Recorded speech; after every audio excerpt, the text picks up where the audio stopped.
labi na ning mga kapitan nga na-address ng atubangan o atong mga bisita.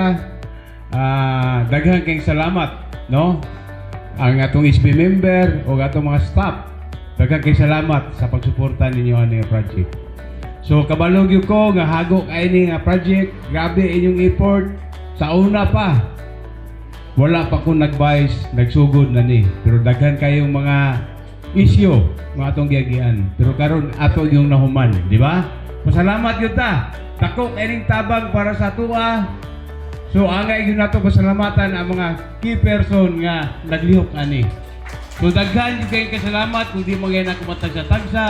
At least makapasalamat kita nila maski pag wala sila dire. Ato di sila pasalamatan kay dako kay ni nga programa nga gihatag para sa tuwa. No?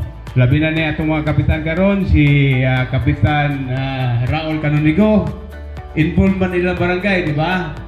Si Kapitan July sa Kabasagan, si Kapitan Derso. So tanan nga naa diri nga mga kapitan, sila mo'y ga-involved nga dako kay matabangan ang ilahang mga farmers para mapagawa sila ang ilahang mga produkto. So Kap, daghang kay salamat, mga ito pasalamat nila tanan. Tulor ba ka barangay ang involved ni? Upat ni si Pindulunan, wala pa si Kapitan Pagkalso. So kaming pa siya.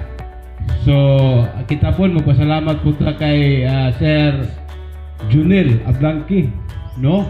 Sa inyong tabang ni Sir. Ako, kay Sir tabang Sir. Salamat kayo sa provincial level. Kina Gob Khalid, Sir, attorney.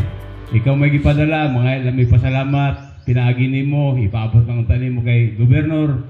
Nga dakaw kayo mo pasalamat nga mahimo ni nga proyekto.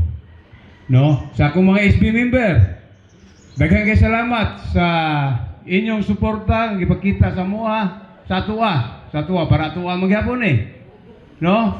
Hinaot ko nga magpadayon ato suporta sa tanang proyekto sa atuang lungsod. So, sa inyo mga staff, mga heads, department heads, di na ako sa pagsaon. So daghan yung kayong salamat tanan. Dili yun ako ka-istorya tanan kung kinsa, pero salamat yun, salamat sa mga effort ngayong gimo para sa tuwang lungsod.